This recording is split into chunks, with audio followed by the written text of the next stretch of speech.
It's time to get good together.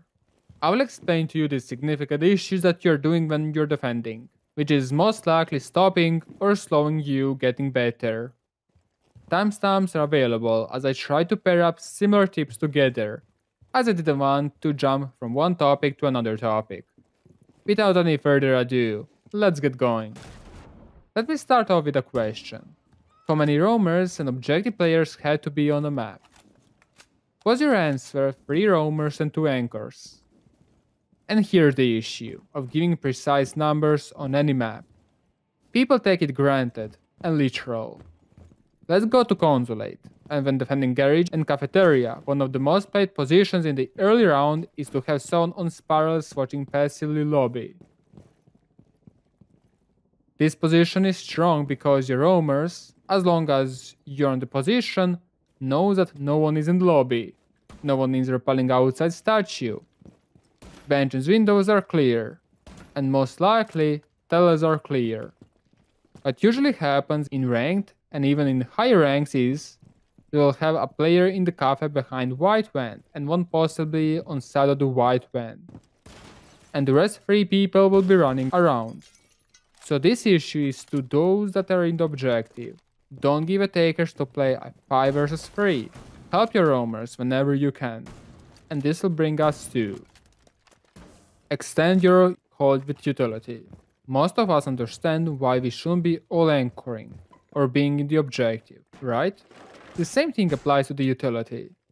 You always want to stall attackers them to get into the execution part, such as opening up study vaults on Villa when you're defending game the Naviator. And how do you stall attackers doing that? Lately there have been happening more and more of late reinforcing, and this objective is a great example. If you want to heavily contest study, having someone on main stairs is necessary, with deployable shield.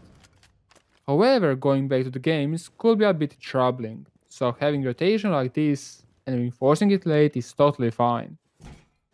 Or even you can have a shield on the other side, so you are even closer to games. However, you won't be able to deny attackers coming through the stairs, and that is why I have started with the anchor versus roamers question. Objective players should have vertical angles onto stairs, which will be by games. Or on the coastline when defending kitchen and service. You don't reinforce all 4 vaults in kitchen, but you use a lot of utility to either expand your cells to pink and blue bar, or to play vertically from theater. Let's assume you expanded your cell to double bars with this utility, and 2 players on the alibi prison spots, and the third somewhere above. Now try to imagine players positioned on the same location, but without all of the utility. First, no shield, therefore engaging any longer angle is a disadvantage by itself. Also, since walls are south, 1 yellow ping from a drone and the sofa guy is dead. As much as you understand how you cannot play 5 people in service and kitchen, you cannot use all utility in service and kitchen. I hope that makes sense. In the following clip, you will see 2 late reinforcements on Theme Park. He said, we're playing the de facto standard stuff that everyone has seen before. It's no surprise if you look to any of our stuff. You do not have to hold back on, sure. What I do find quite interesting is once more, though, G2 have put a lot of stock in Cafe, and BDS have just said, look, we are not interested. We don't want to take over Cafeteria this time. We know that you put ADSs in there. We know that you committed a couple of other gadgets in there. I think there was a Maluz. On the other hand, you generally shouldn't be playing too extended, because you're going to have a lot of weak points. Imagine that you're defending basement objective on Cafe, and you're heavily playing on top, with 2 people as well as utility. Since you will need 1 player in the objective, you have 2 spare teammates left to cover either full bakery or freezer push, which is impossible. In this case, a lot of people tend to rotate too late back to the first floor, when the attackers already got the staircase covered, which immediately means a round loss for your team. However, rotating too early or just playing slightly bit more greedy can and will cost your round. We'll touch a bit on this a bit later. Let's jump into a clip that most of you will find the voice very familiar. One and the only one, Gregor.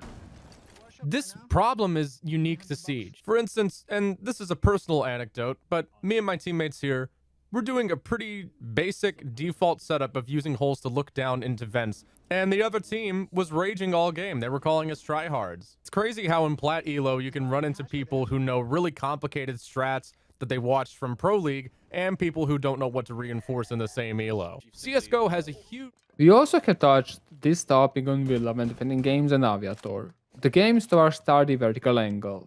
But this is also a very important topic. What comes to your mind when someone says vertical play? I think most of you will say vertical play from above to below, like what happened in the Gregor's video. However, playing vertically from below against top is extremely underrated on defense. That's one of the main reasons why attacking Fireplace on Cafe is probably the hardest attack to do, as you have to deal with the impact tracking or simply defenders denying hard breaches from below. You have to be aware of the C-force underneath for the entire time, but also defenders from the cocktail have an advantage over you. So, as much as vertical play from above is usually a free W for you in the ranked, vertical from below is usually a free W for you in tournaments. This is going to be something that happens in higher tier of games as well.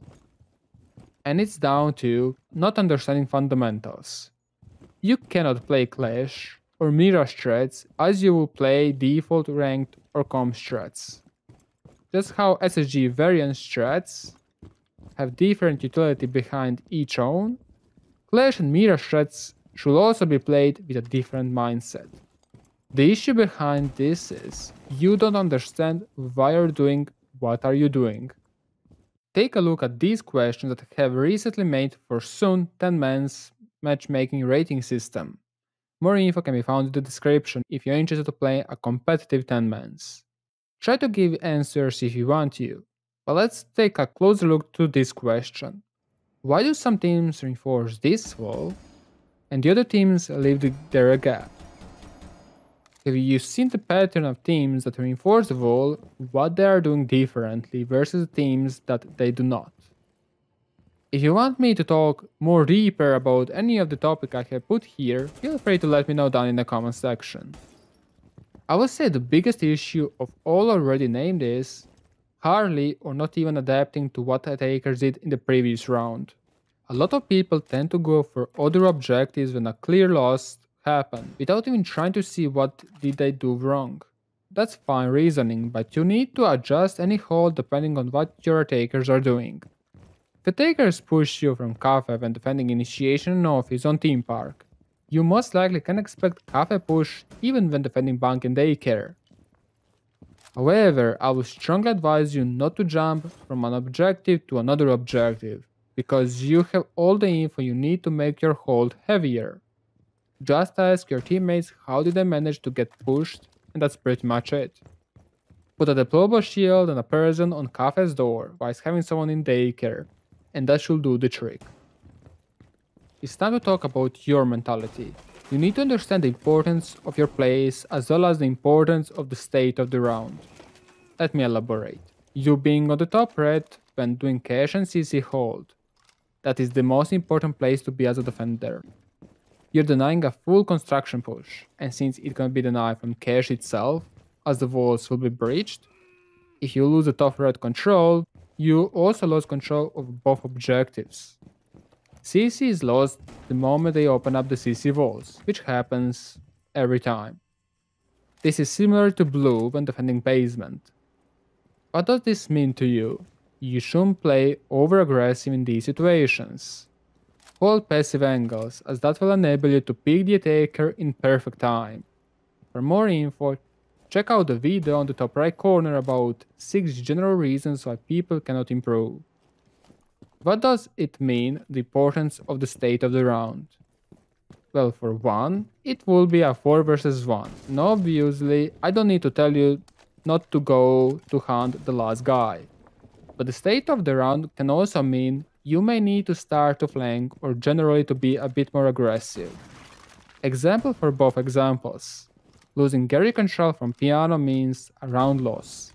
This all means, before that happens, even if you're playing in a disadvantageous fight when attackers start opening up the floor, you either already needed to start to flank them, or you need to start contesting the vertical angles. No matter how you're in a disadvantage, you gotta fight for your territory. You need to understand how losing average is equal to cannot deny the fuser anymore.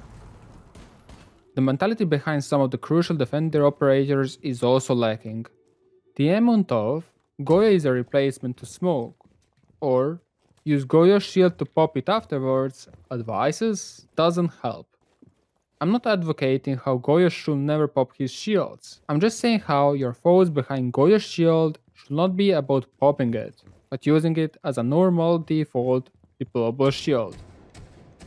Having the right mentality behind Goyo is very important. The same thing can be applied to operators such as Valkyrie, Echo, Mozzie, Smoke, and I could give a good list over here on which people have a wrong mentality. What you should do is understand why you're doing X thing. Don't do X thing just because Y person said so. If Y person cannot explain why, then it's probably not the best thing to do, no matter from who it comes. I have also mentioned this one before, Coastline, when we were imagining extended hold to bar without utility. As a defender, most of your time you want to force the CQB fights. Passive angles again comes handy to that, but in the most situations you can force a CQB fight. The reason is because attackers are forced to push you, so you can and should take a position that is in advantageous point. Picking long-range fights in uneven ground is not ideal in the most situations. On the other hand, being picked is also not ideal, but I have explained why passive angles are the best ways to be the one that picks in the video I have already mentioned in the top right corner. Smoke and Clash are operators that are the best examples of enabling you to go into a CQB fight in every single situation. I will show you two clips of crossfires. In the first video you will see how Melusi and Legion will have a crossfire auto game's door. So whoever tries to enter in games via door cannot shoot two people at once. Flashing.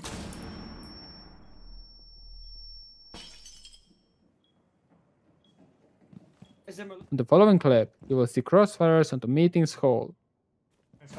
Wait, Shotty. Yeah, I get it now. Go to the double door in tower. You can kill a drone. It's under the default camp. There's nobody in tower. You can go get it. On both clips, there was Shaiko, who was Legion, and Nello, who was Melusi, playing in the FPL. Let's talk about 3 more topics that I really cannot categorize. Starting off, playing 5Q is differently than duo queue or solo queue. In 5Q, you can rely on your teammates. You can get info, you know where your teammates are, placing the utility, and how your teammates are playing. You generally know what will your teammates do in a situation. Whereas in solo queue, you have zero clue about that. Solo queue can rely on you, or it can rely on your randomly generated team. Pick your poison, but the more consistent way to play solo queue is to let the round to be dependent on you. If you die, you lost. If you didn't die, you win. Playing an objective means you're out of action, therefore the round outcome depends on the random stuff. Understanding the power of watching stationary cameras just after the action phase starts is important. With the first couple of seconds you can adjust a lot of your movable utilities such as shields, banshees, and etc. on a different position, just as we will be able to see on the clip.